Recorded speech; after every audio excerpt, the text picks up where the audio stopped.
तो ऐसे एक भक्त का थोड़ी देर दर्शन करते हैं, क्योंकि कुल मिलाकर बिल्कुल भक्ति मत करिए, लेकिन अगर भक्ति का बीज कहीं मन के कोने में पड़ गया तो कभी अनुकूल मौसम आएगा, कभी कोई बूंदे टपक जाएगी कृपा की और वो पौधा बन सकता है। इसलिए भक्ति के चरित्र सुनने से अपने मन के भीतर भक्ति के बीजांकुर प्रकट हो जाते हैं। बीज ही नहीं है तो कितना भी खाद पानी लगाइए, खरतुआ उगेगा, घास उगेगी, कोई पौधे का बीज नहीं उगेगा। इसलिए राजतिलक महोत्सव है और भगवान भक्तों के ही लिए इतना बड़ा संकट उठाकर सारा राजपाट छोड़कर वन को गए और वहाँ भी कितने मारे मारे घूमे, कितने कष्ट हुए हैं। पत्नी का हरण हो गया, भाई का मरण हो गया, एक प्रकार से कैसे कष्टों में केवल भक्तों की रक्षा के लिए एक भक्त का दर्शन करते हैं। इस काल की सबसे दिव्य भक्त राजस्थान की मेवाड़ प्रदेश की मीराबाई का। मीरा का नाम आते ही एक दिव्य अनुभूति होती है, जैसे कोई भक्ति की जैसे प्रतिमा सामने खड़ी हो गई हो। 5-10 मिनट लगाएंगे इसमें, अच्छा लगेगा।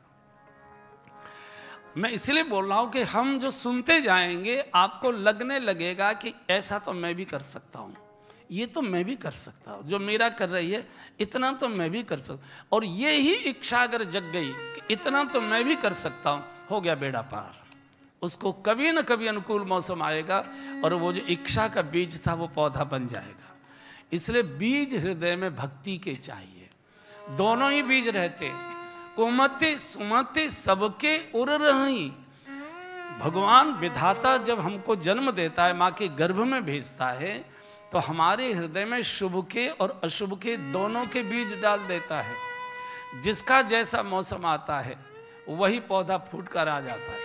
आपने देखा है बहुत अच्छे अच्छे परिवारों में बड़े अपराधी प्रकार के बड़े वैसे बच्चे पैदा हो जाते हैं, प्रकट हो जाते हैं। किसी बड़े खराब परिवार में, अपराधी जैसे परिवार में कोई बड़ा साधु स्वभाव का व्यक्ति, कोई देवता जैसा पैदा हो जाता है।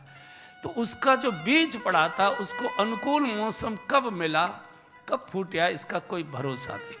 इसलिए भक्त के चरित्र सुनने से भक्ति के बीजांकुर हमारे हृदय में प्रवेश कर जाते हैं। इसलिए मीरा का दर्शन करते हैं। राजस्थान, ये मीरा जो थी ये गत जन्म में ब्रज की गोपी थी, ब्रज की बहू थी, गोपी बनकर आई थी। लेकिन इसकी शादी ब्रज में बिल्कुल मथुरा ब्रज की सीमा के बिल्कुल सीमांत गांव में इसकी शादी हुई।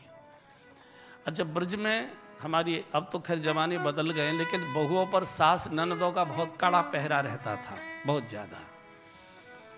उस समय भगवान कृष्ण का प्राकट्य हो चुका था गोकुल में। तो गांव गांव के लोग टोल बनाकर गीत गाते हुए, यशोदा जी की जय जयकार करते हुए, देवकी जी की जय जयकार करते हुए, कृष्ण कन्हैया की जय जयकार, लोग आते थे गोकुल और दर्शन करते थे, लौट कर जाते थे। आंगन में बैठकर चर्चा करते थे, क्या सुंदर स्वरूप है, कितना आनंद आया, क्या रस बरस रहा था। ये बेचारी बहू घूंघट मारे बैठी रहती थी। हमारे ब्रज में घूंघट की प्रथा बहुत है, अब तो खैर बहुत कम हो गया, लेकिन पहले बहुओं पर सास ननदों का पहरा बहुत तगड़ा रहता था। अब ये बैठी बैठी बातें सुनती थी, रोती थी। भगवान, एक तो आपने मुझे इतनी दूर गोकुल से इतना दूर फेंक दिया, बहू भी बनाया तो किसी गोकुल के आसपास के गांव की बहू बनाती, और वो भी सास ननद का इतना कड़ा पहरा है कि मैं घर से निकल ही नहीं सकती। सारी दुनिया आपका दर्शन कर रही है, मैं कैसे आपका दर्शन करने आऊं। इस भाव पर हमारे ब्रजवासियों ने एक गीत गाया है, एक बार गा लीजिए। कैसे आऊं रे कन्हैया, कैसे आऊं रे सांवरिया, तेरी गोकुल नगरी बड़ी दूर नगरी। कैसे आऊं रे कन्हैया, कैसे आऊं रे सांवरिया, तेरी गोकुल नगरी बड़ी दूर नगरी। दूर नगरी रे बड़ी दूर नगरी, कहाँ दूर नगरी रे बड़ी दूर नगरी। कैसे आऊं रे कन्हैया,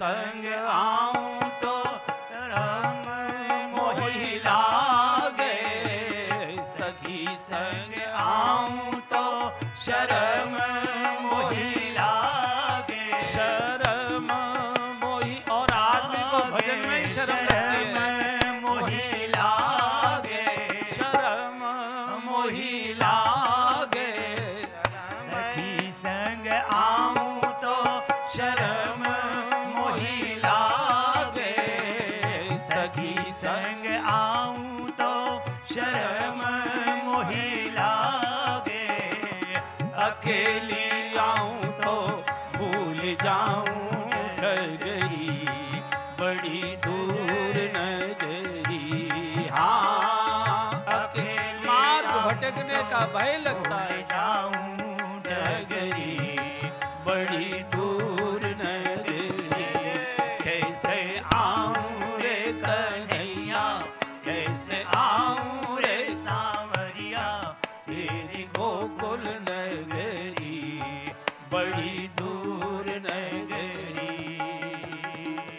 रात में आऊं तो कान्हा डर मोहि लागे, रात में आऊं तो कान्हा डर मोहि लागे, रात में आऊं तो कान्हा डरे। और दिन में लागे, दिन में आऊं तो देखे सारी नगरी, बड़ी दूर। लोग क्या कहेंगे? हाँ, दिन में आऊं तो देखे सारी नगरी, बड़ी दूर नगरी। कैसे आऊं रे कन्हैया, कैसे आऊं रे सांवरिया, तेरी गोकुल नगरी, बड़ी दूर नगरी।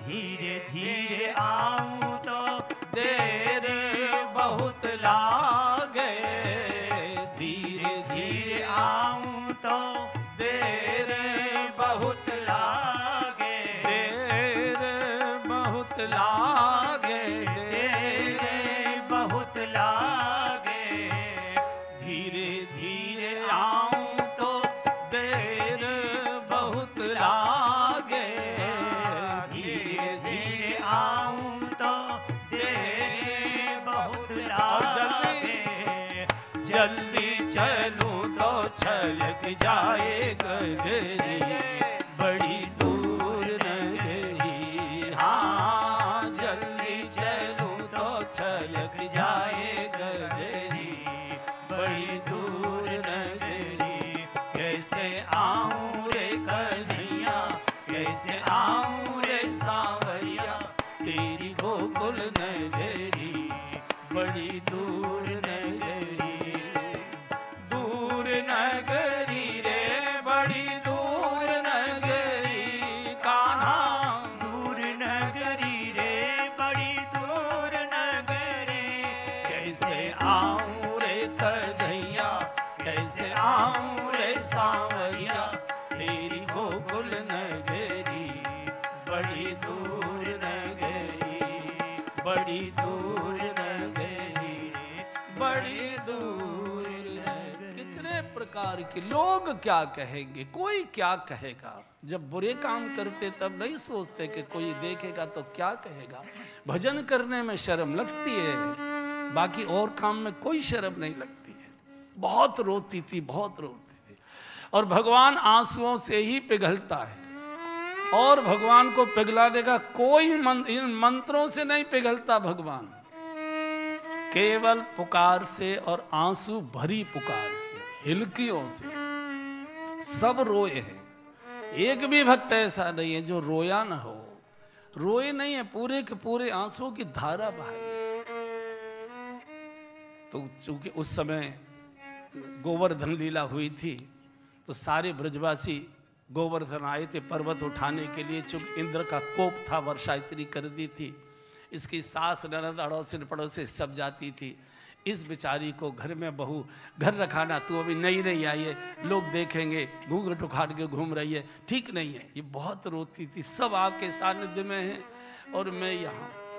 और उसी रोते रोते रोते रोते विरह के समय भाव में ही इसने शरीर छोड़ दिया, इसकी मृत्यु हो गई।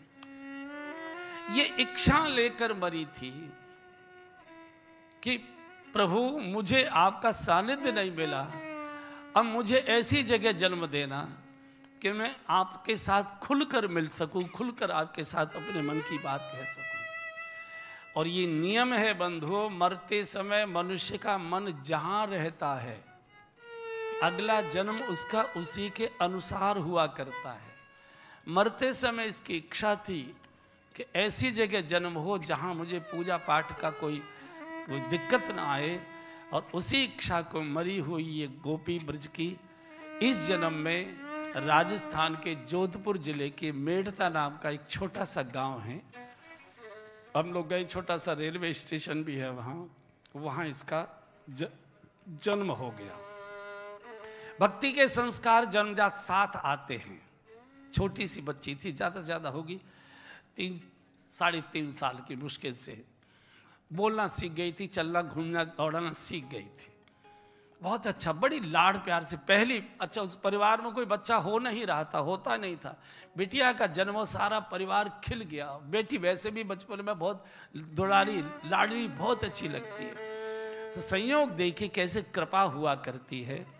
इनके यहाँ एक स्वामी जी का, साधु जी का आना जाना था मेड़ता में, मीरा जी के परिवार में, पिताजी के परिवार में।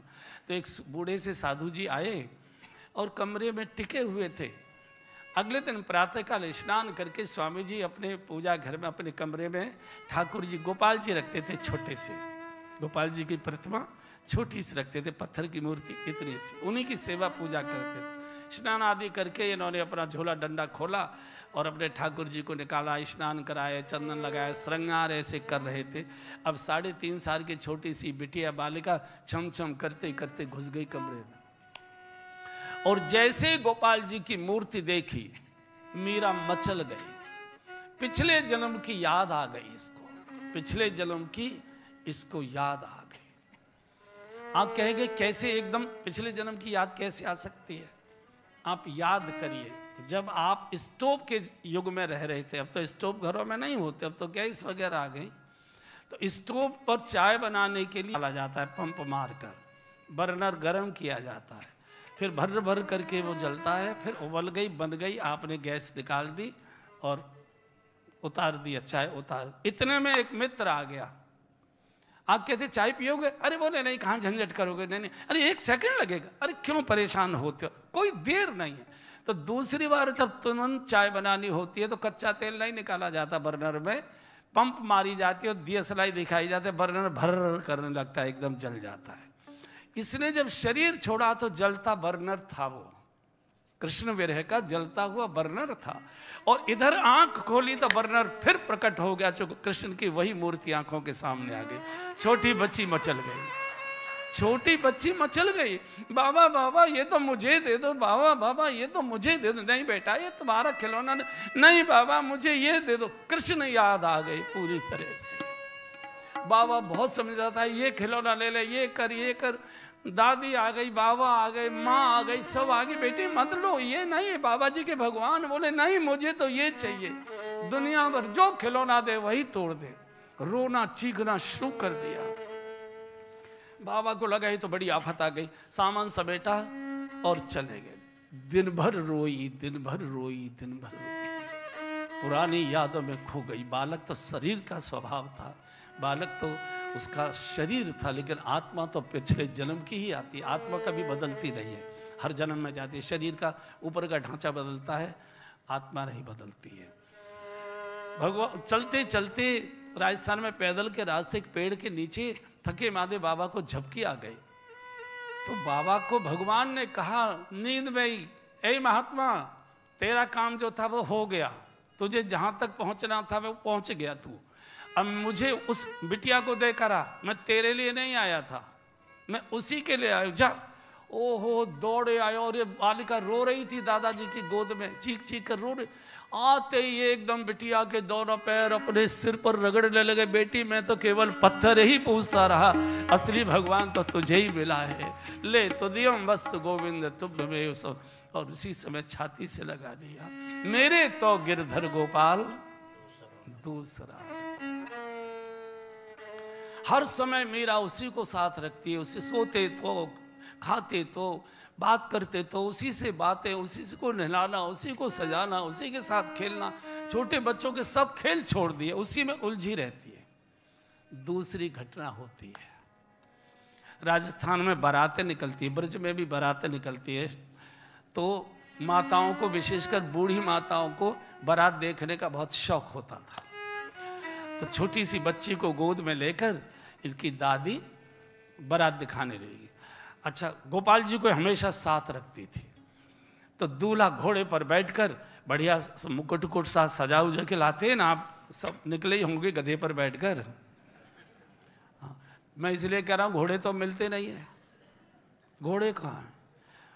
दिल्ली में मैं करीब 8-10 साल पहले कथा में था, कथा कर रहा था, तो अखबार में छपा कि दिल्ली में एक रात में 13,500 शादियां हुई। ऐसा आप यहाँ भी वो समाचार आया होगा टीवी में, 13,500। तो मैंने जो हमारे टेंट वाले थे उनसे पूछा, मैंने कि भैया ये 13,500 दूल्हों के लिए तुम घोड़े कहाँ से इंतजाम हुए? महाराज जी मुश्किल पड़ गई, मिलिट्री वालों से लिए, पुलिस वालों से लिए, दिल्ली में जो तांगे चलाते थे सब तांगे वालों से लिए, बमुश्किल तमाम 2,500-3 हज़ार घोड़े इकट्ठे हुए और चाहिए 13,500। फिर मैंने पूछा फिर क्या किया? बोले जो आसपास भट्टे थे, फिर वहाँ से जो गधे ईंट ढोते थे उनको लेकर आए। तो मैंने पूछा क्या दूल्हा गधे पर बैठ कर गया? उसने बहुत धीरे से कहा शादी भी तो वही करते हैं। मैं लखनऊ की बात नहीं बोल रहा हूँ, मैं तो दिल्ली की बात बोल रहा हूँ। तो बालिका को पुरानी बात याद आ गई। तो दूल्हा जा रहा था नाचते, तो कहा दादी साहब ये क्या है बेटी? दूल्हा है, इसकी शादी है, ये दूल्हा है, शादी करने जा रहा। अब छोटी सी बालिका 3.5-4 साल की बोली दादी साहब मेरा दूल्हा कौन होगा? अब छोटे बच्चों को क्या करे? जैसे छोटे बच्चे से पूछो तू शादी किससे करेगा, तो किसी की और भी कह देता इनसे करूंगा। उसको तो कुछ बेचारे को मालूम नहीं है। बोले दादी ने कह दिया तेरा दूल्हा तो ये गिरधर गोपाल है। बस उसी समय से घूंघट मार लिया, उसी समय से कि मेरा तो पति यही है।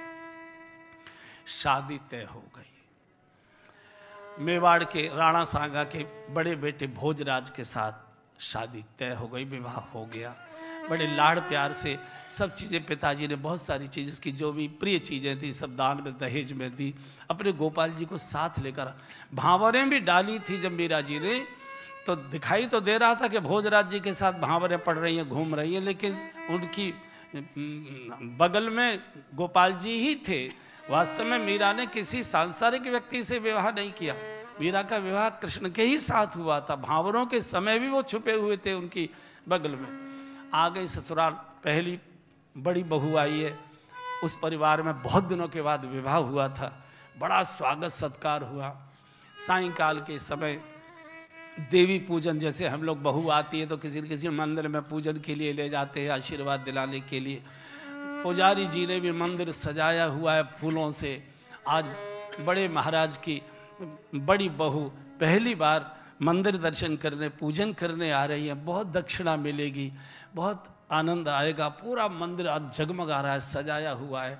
सैकड़ों महिलाएं गीत गाते हुए मीरा जी को ले गई देवी पूजन के लिए। पंडित जी ने मंत्रोच्चारण करना शुरू कर दिया और बाद पूजा वूजा करा के कहा कि बहू साहब माथा टेकी देवी को। कुछ बोली नहीं, सोचा कि शायद सुना नहीं है। बहू साहब माथा टेकी है, कुछ बोली। इनकी ननद थी, वो विधवा हो गई थी छोटी आयु में। राजस्थान में क्या था, बहुत छोटेपन में बच्चों का जन्म वो विवाह हो जाता था। और उस समय चेचक, हैजा, मोती झला इस प्रकार के रोग बहुत होते थे। तो छोटेपन में ही वो विधवाएं हो जाती थी, मृत्यु हो जाती थी बच्चों की। बाल विवाह की प्रथा राजस्थान में ही थी, या थोड़े बहुत उत्तर प्रदेश में थी, बाकी तो हमने कहीं नहीं सुनी, बहुत ज़्यादा थी।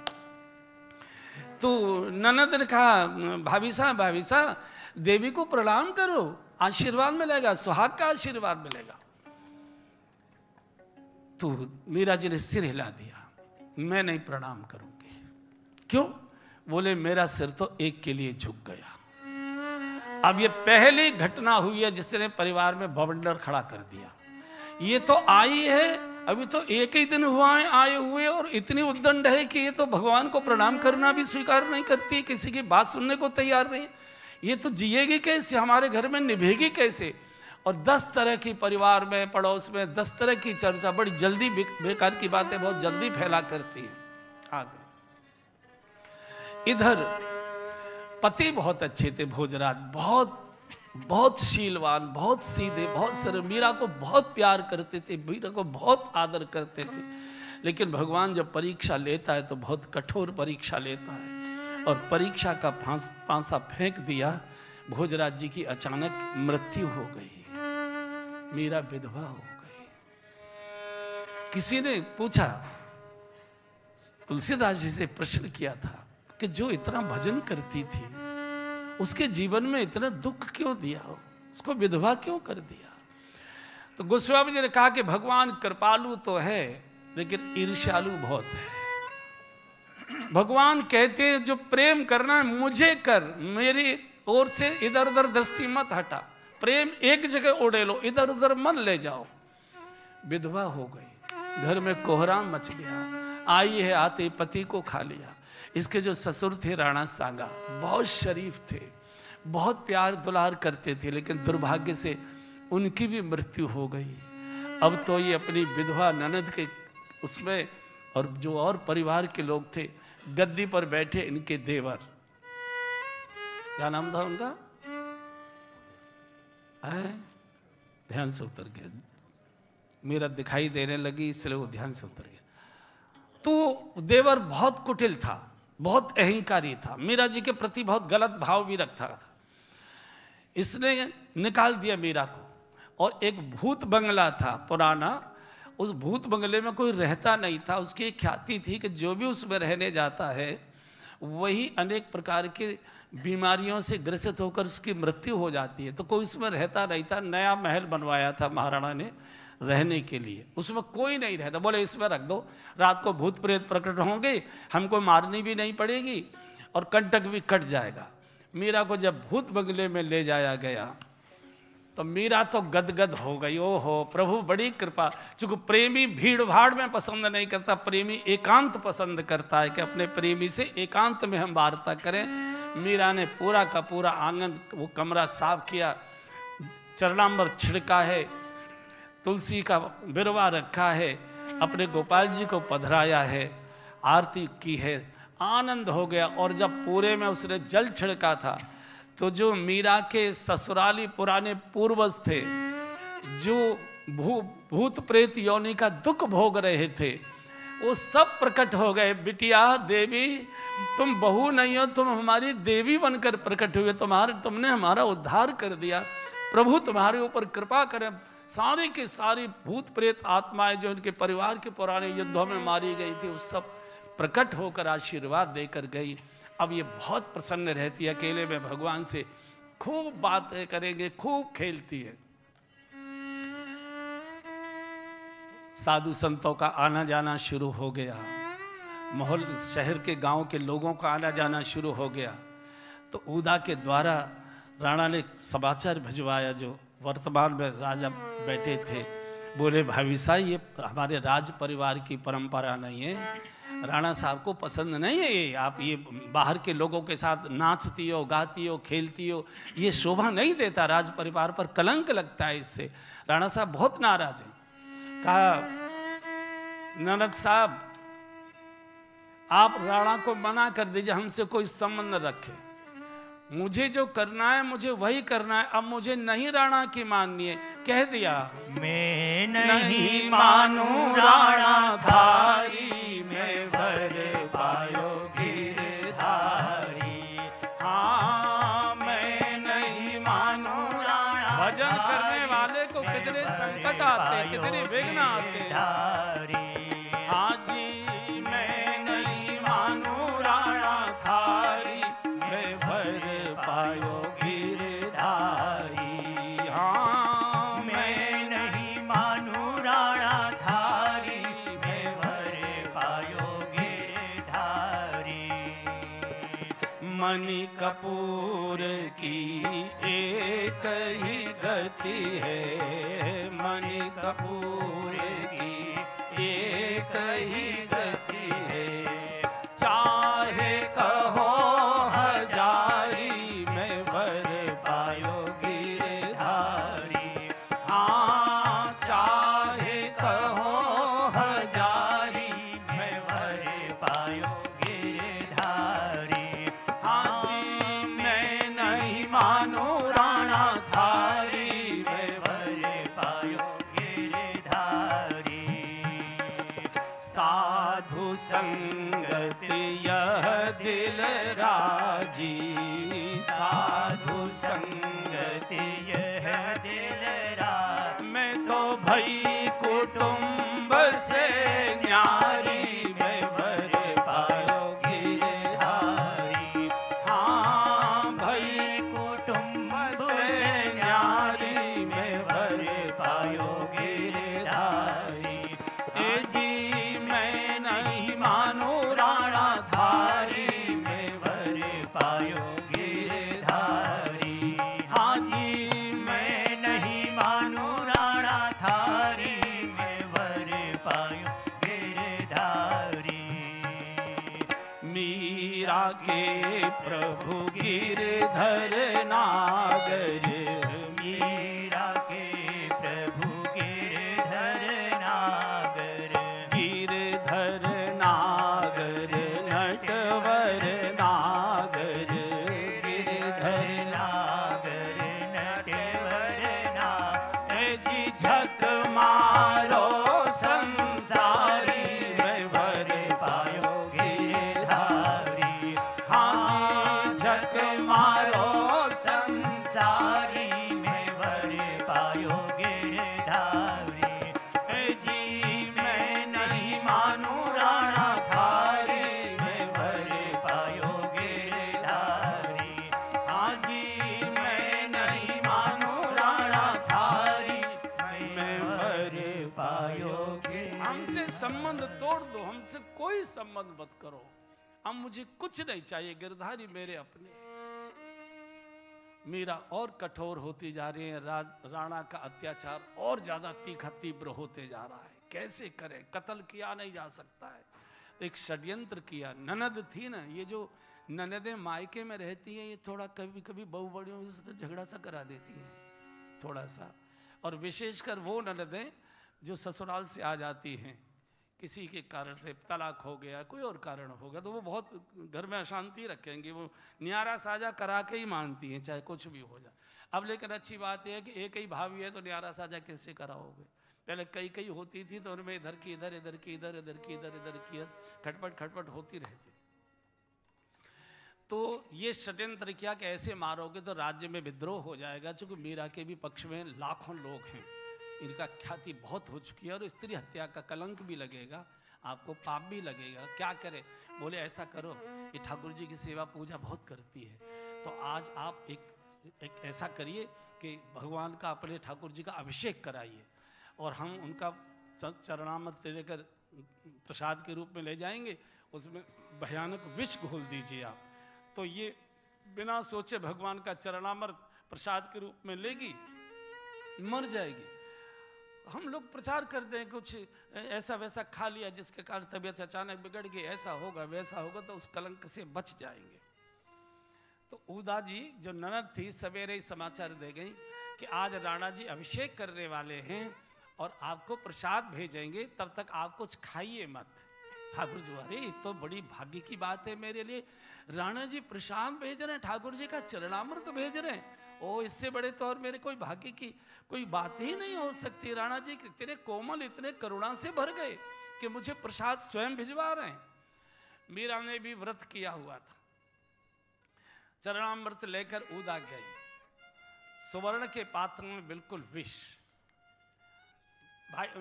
भाई साहब, ये राणा जी ने प्रसाद भेजा ठाकुर जी का, सिर पर रखा ठाकुर जी का प्रसाद। अरे ठाकुर जी के प्रसाद के लिए तो चल के जाना चाहिए, हाथ पसारना चाहिए पुजारी जी के सामने, तब कहीं भगवान का प्रसाद मिलता है। और ठाकुर जी की, राणा जी की इतनी कृपा के प्रसाद स्वयं चलकर मेरे पास आ गया। राणा जी ने स्वयं भेज दिया। कई बार सिर माथे लगाया है, हाथ में लेकर ठाकुर जी की परिक्रमा की है। और जो उसके ऊपर रेशमी, उस कटोरे के ऊपर सुवर्ण के पात्र में जो रेशमी वो रुमाल रखा हुआ था, उससे हटाया, बिल्कुल नील वर्ण, नील वर्ण। क्या सुंदर रूप प्रभु आपका। और गट गट गट गट करके मीरा ने उतार लिया।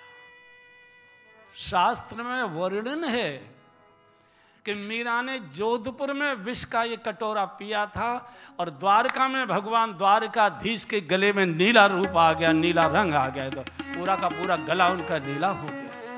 दिखाई दे रहा था कि विष मीरा ने पिया है, सत्य था कि मीरा श्याम सुंदर मुरली मनोहर भगवान द्वारकानाथ ने पिया था।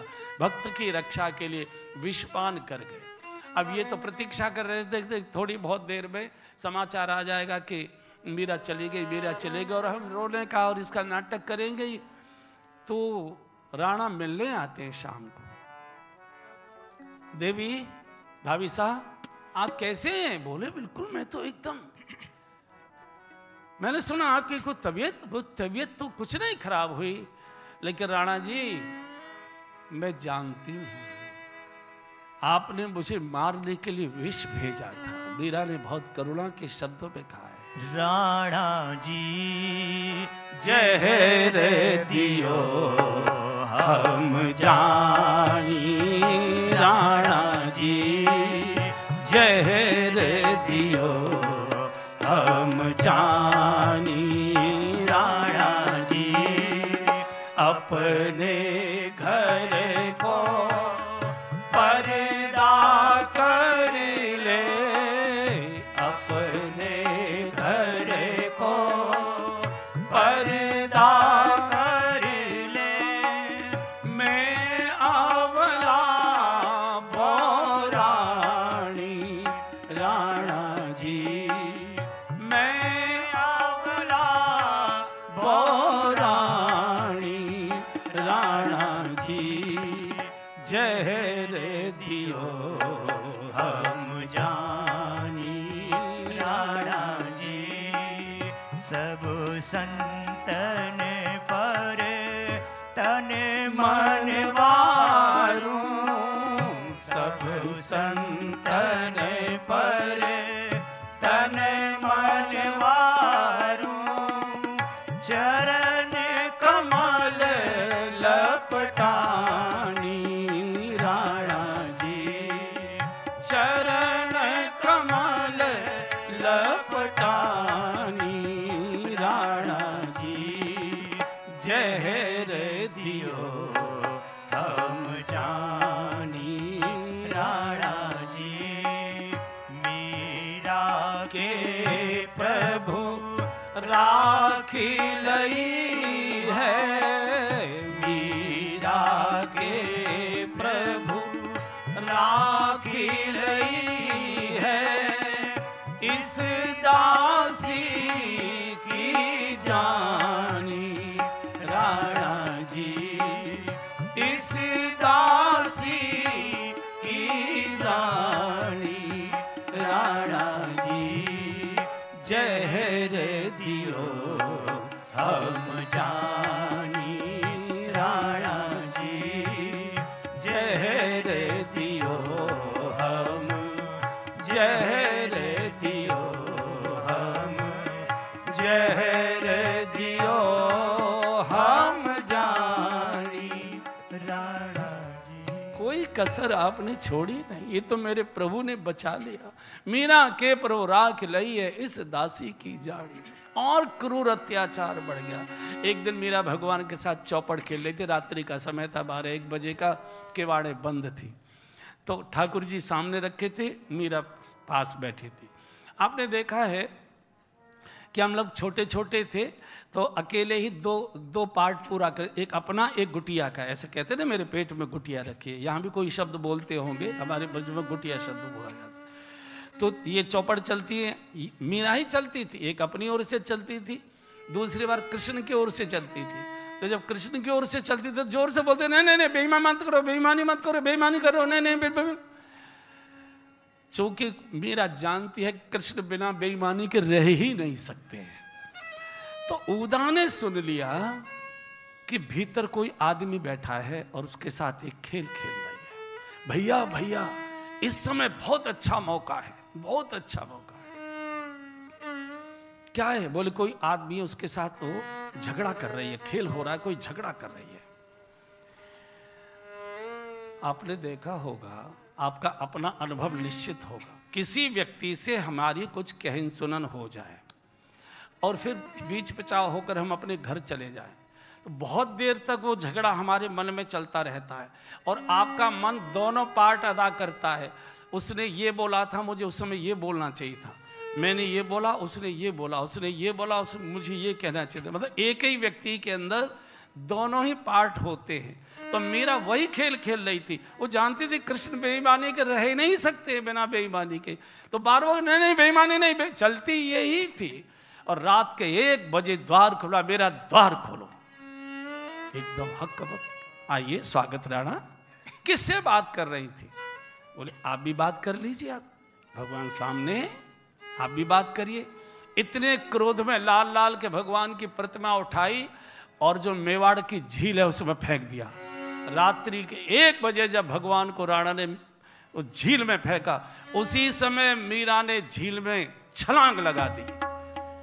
और संतों का और शास्त्रों का कहना है कि मीरा ने छलांग तो लगाई थी मेवाड़ की झील में और निकली है वृंदावन की यमुना जी में आकर, यहां आके निकली है, प्यारे की नगरी में आकर गदगद हो गई, गदगद हो गई। उस समय थोड़े समय पहले ही कृष्ण अंतर ध्यान हुए थे ब्रज से, बिल्कुल उसी समय का समय था। मुश्किल से कुछ ही सैकड़ों ही वर्ष निकले होंगे। पूरा वृंदावन वैसा का वैसा ही था, लता वृक्षों से आच्छादित पूरा का पूरा। कृष्ण की प्रियतम की नगरी में आके मीरा गदगद हो गई। भगवान ने प्रेरणा दी, ललिता प्रकट होकर मीरा को मेरी लीला स्थलियों का दर्शन कराओ। ललिता सखी ने पूरे ब्रजमंडल का दर्शन कराया है। यहाँ देखो गोवर्धन लीला हुई थी, यहाँ ये लीला हुई थी, यहाँ ये लीला हुई थी। मीरा गदगद हो गई, गदगद हो गई।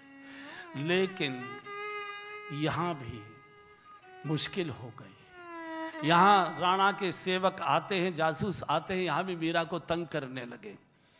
एक बार अयोध्या के कुछ साधु आए थे, तो मीरा जी ने उनसे कहा कि आप मेरा एक पत्र ले जाओ, गोस्वामी तुलसीदास जी को देना।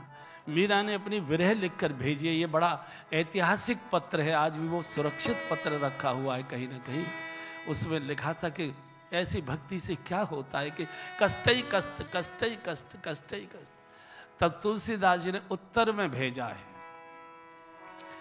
कि जो अपने नहीं है उनसे कोई संबंध मत रखो। जाके प्रिय न राम वैदेही, जाके प्रिय न राम वैदेही, जाके तजिए ताहि कोटि बैरी सम, तजिए ताहि कोटि बैरी सम, यद्यपि परम स्नेही, जाके यद्यपि परम स्नेही, जाके प्रिय न राम वैदेही, जाके तजो पिता प्रहलाद विभीषण, तजो पिता प्रहलाद विभीषण, बंधु भरत महतारी, जाके बंधु भरत महतारी, जाके बलि गुरु तजो कंद ब्रज बनि तन, बलि गुरु ब्रज बन तने भय मोद मंगलकारी जागे भय मोद मंगलकारी जाके प्रिय राम वैदेही जाके प्रिय मेरा छोड़ो सबको। भक्तों ने अपने सारे निजी परिजनों को छोड़ दिया। मीरा गदगद हो गई और हाथ जोड़कर भगवान से विनती करती है, ठाकुर ब्रज नहीं छोड़ना, ब्रज से हमको बाहर नहीं जाने देना। जैसे तैसे ब्रज में आए हैं, मुझे यहाँ नौकरानी बनकर रख लो, लेकिन मुझे ब्रज के बाहर मत भेजना, इतनी कृपा करना। मीरा ने बहुत सुंदर बोला है, चाकर राखो जी गिरधारी लाला चाकर राखो जी गिरधारी लाला चाकर राखो जी गिरधारी लाला चाकर राखो जी गिरधारी लाला चाकर रहसू पाग लगासू नित उठ दर्शन पासू चाकर रहसू पाग लगासू नित उठ दर्शन पासू वृंदावन की कुंज गलन में वृंदावन की कुंज गलन में वृंदावन की कुंज गलन में वृंदावन की कुंज गलन में तेरी लीला गासू गिरधारी लाला चाकर राखो जी गिरधारी लाला चाकरी में दर्शन पाऊं सुमिरन पाऊं खर्ची चाकरी में दर्शन पाऊं सुमिरन पाऊं तरसी भाव भगत जागीरी पाऊं भाव भगत जागीरी पाऊं हर तीनों बाता सरसी गिरधारी लाला चाकर राखो जी गिरधारी लाला चाकर राखो जी गिरधारी लाला चाकर राखो जी गिरधारी लाला चाकर राखो जी गिरधारी लाला चाकर राखो चाकर राखो चाकर राखो जी गिरधारी लेकिन बहुत दिन ब्रज में रह नहीं पाई। अत्याचारी यहाँ भी आके तंग करने लगे। मीरा ब्रज छोड़कर द्वारिका चली गई। इधर राणा की मृत्यु हो गई और सोने सिंहासन पर महाराणा उदय प्रताप सिंह, जो राणा प्रताप के पिताजी थे, उनको गद्दी पर बिठाया गया। ये बड़े धर्मात्मा थे, मीरा के प्रति बहुत सम्मान, बहुत आदर का भाव रखते थे। बड़े दुखी थे जो मीरा के साथ घटनाएं घटित हुई हैं, बहुत दुखी थे। मीरा द्वारका में जाकर ठाकुर जी के साथ बहुत आनंद से रहने लगी। इधर प्राकृतिक प्रकोप हुआ, राजस्थान में भयानक अकाल हुआ। कई वर्ष वर्षा नहीं हुई, सारे तालाब तलैया सूख गए, कुएं सूख गए, पशु पक्षी मरने लगे, प्यासे पशु तड़पने लगे, सारी वनस्पति सूख गई, हाहाकार मच गया। लोग मारवाड़ छोड़ छोड़कर, मेवाड़ छोड़ छोड़कर इधर उधर प्रदेशों में जाने लगे। ब्राह्मणों को बुलाया है राणा ने, उदय प्रताप जी ने, उदय सिंह जी ने, कि कोई पाठ करिए, कोई अनुष्ठान करिए, वर्षा कराइए, मेघ बरसवाइए, पूरा राजस्थान समाप्त हो जाएगा। ब्राह्मण रो पड़े, नहीं राणा, हम कोई अनुष्ठान कर नहीं पाएंगे, हमारा कोई अनुष्ठान प्रभावी होगा नहीं, क्योंकि आपके परिवार ने भक्त को रुलाया है, भक्त का अपराध किया है, और भगवान का स्वभाव है, मैं सब कुछ सहन कर सकता हूँ, लेकिन भक्त के अपराध को मैं सहन नहीं कर सकता। अहम भक्त पराधीन है साधु। तो मैं तुम्हारे यहाँ मीरा को रुलाया है। मैंने सुना है कि मीरा जी द्वारका में आजकल, हे ब्राह्मणों आप जाइए। बोले नहीं आपको जाना पड़े। बोले नहीं मेरा मुख नहीं है उनके सन्मुख खड़ा दिखाने का, मेरे परिवार ने इतना सताया है, इतना उनको रुलाया है, मैं क्या मुँह लेकर जाऊँ। नहीं नहीं आप जाइए, वो ब्राह्मणों का बहुत आदर सत्कार करती है, मेरे कहने से आप जाइए। यहाँ से कुछ प्रमुख जो पुरोहित ब्राह्मण थे राजस्थान के, वो द्वारका गए हैं। पता लगा मीरा जी किस कुटिया में कहाँ रहती है, पता लगाते लगाते पहुँच गई। ब्राह्मणों ने अपनी पगड़ी चरणों में रख दी, देवी मेवाड़ को बचा लो, मारवाड़ को बचा लो, लोग अकाल मृत्यु के मुख में जा रहे हैं, पूरे वनस्पति सब पशु पक्षी सब मरे जा रहे हैं, देवी रक्षा को। हम माँ हो, माँ का हृदय इतना कठोर नहीं हो सकता। मीरा ने कहा नहीं, जहां भक्त का आदर नहीं वहां मैं नहीं जा सकती। जाके प्रिय न राम वै देही तजिए ताहि कोट बैरी सम। यद ब्राह्मण रोने लगे, ब्राह्मणों ने अनशन कर दिया, अनशन कर दिया, नहीं हम अन्न जल ग्रहण ही नहीं करेंगे। अब चूंकि भक्त थी, भक्त इतना कठोर होता नहीं है, तो मीरा जी ने कहा अच्छा मैं प्रभु से पूछती हूँ, भगवान से पूछती हूँ कि भगवान की क्या आज्ञा होती है।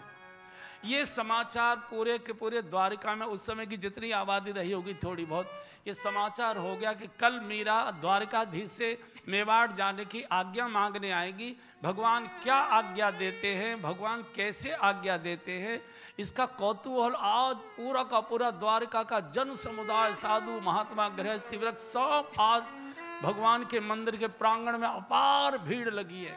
वे सभी ब्राह्मण हाथ जोड़े बैठे हैं। आज मीरा जी ने बहुत दिव्य श्रृंगार किया है, चूंकि प्रियतम से मिलना है, आज अंतिम मिलन होगा। आज बहुत सुंदर श्रृंगार करके, जैसा भी उस समय श्रृंगार उपलब्ध होता होगा, मीरा आ गई। आज पुजारी जी ने भी ठाकुर जी का बहुत सुंदर श्रृंगार किया है। मीरा आई है और मीरा ने जो भगवान को भजन सुनाकर जो पूछने की शुरुआत की है, कोशिश की है, बड़ा दिव्य भजन एक बार गा लीजिए। बनवारी रे जीने का सहारा तेरा नाम रे, मुझे दुनिया वालों से क्या काम रे। बनवारी रे जीने का सहारा तेरा नाम रे, वालों से क्या काम रे। झूठी दुनिया झूठे बंधन, झूठी है ये काया। हाँ झूठी दुनिया झूठे बंधन, झूठी है ये काया। झूठी सांस का आना जाना, झूठी है ये माया। हाँ झूठी सांस का आना जाना, झूठी है ये काया। एक साचो है तेरो नाम रे, बनवारी रे जीने का सहारा तेरा नाम रे, मुझे दुनिया वालों से क्या काम रे। रंग में तेरे रंग गई मोहन, छोड़ दिया जग सारा। हाँ रंग में तेरे रंग गई मोहन, छोड़ दिया जग सारा। प्रेम में तेरे बन गई लेकर मन एक तारा। हाँ प्रेम में तेरे बन गई जोगन, लेकर मन एक तारा। एक प्यारो है तेरो नाम रे बनवारी रे, जीने का सहारा तेरा नाम रे। मुझे दुनिया वालों से क्या काम रे, बनवारी रे, जीने का सहारा तेरा नाम रे। मुझे दुनिया वालों से क्या काम रे। दर्शन तेरा जिस दिन पाऊं, सब चिंता मिट जाए। हाँ दर्शन तेरा जिस दिन पाऊं, सब चिंता मिट जाए। जीवन मेरा इन चरणों में आशा की ज्योति जगाए। हाँ जीवन मेरा इन चरणों में आशा की ज्योति जलाए। ओ मेरी बाह पकड़ लो श्याम रे बनवारी रे, जिए का सहारा तेरा नाम रे। मुझे दुनिया वालों से क्या काम रे, बनवारी रे, जिए का सहारा। मीरा बढ़ती जा रही है गर्भगृह की ओर, और जैसे ही मीरा ने हाथ उठाकर कहा मेरा हाथ पकड़ लो श्याम रे, इतनी जोर की बिजली कड़की, बादल गरजे, अंधकार हो गया और भगवान ने अपनी दोनों भुजाओं को आगे बढ़ाया। मीरा आओ मेरी बाहों में, मेरे हृदय से लग जाओ। लोग कुछ समझ नहीं पाए, इतनी बिजली कड़की, इतना भयानक बादलों का गर्जन हुआ। मीरा अंदर गर्भ में गई और भगवान ने ऐसे समेट लिया, मीरा कृष्ण के अंदर समा गई। जब तक पुजारियों को होश आता तब तक पूरी मीरा भगवान में समा चुकी थी। उनकी जो चुंदरी थी उतना ठोक बाहर था, मुंह के बाहर। पुजारियों ने पकड़ के ऐसे खींचा, उतना फटकर टुकड़ा आ गया। मीरा कृष्ण में समा गई, कृष्ण से आई, कृष्ण को गाई, कृष्ण को जिया और अंत में कृष्ण में ही समा गई। रोते रोते ब्राह्मण उस चुनरी के टुकड़े को लेकर मेवाड़ आते हैं। महाराज उदय सिंह जी को, उदय प्रताप जी को जब ये चुनरी दी है, बार बार सिर से लगाते हैं, बार बार सिर से लगाते हैं।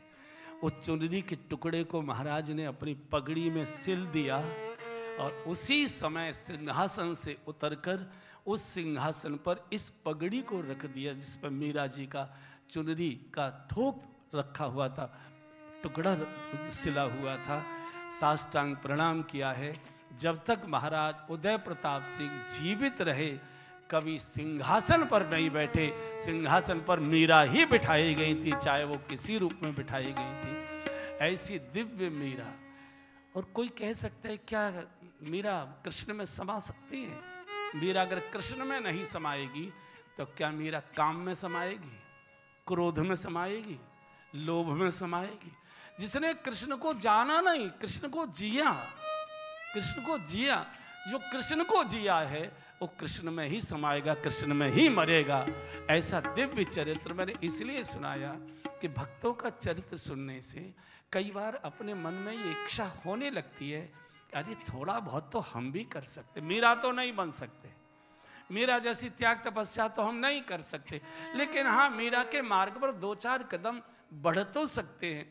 अगर आप छोटा बच्चा, जैसे दादाजी कहते हैं do do do do do do do do do, और छोटा बच्चा ऐसे ऐसे चलता है, और जैसे दादाजी को लगता है कि गिर न जाए, दादा झपट्टा मारकर उसको उठाते, ऐसे उठाते, छाती से लगाते। भगवान भक्तों का चरित्र सुनकर 2-4 कदम भी डगमगाकर चलने की कोशिश करेंगे, दौड़कर भगवान उठाएगा, अपने हृदय से लगाएगा, आजा आजा, थक जाएगा, बैठ, क्या चाहता है बोलो, क्या चाहिए।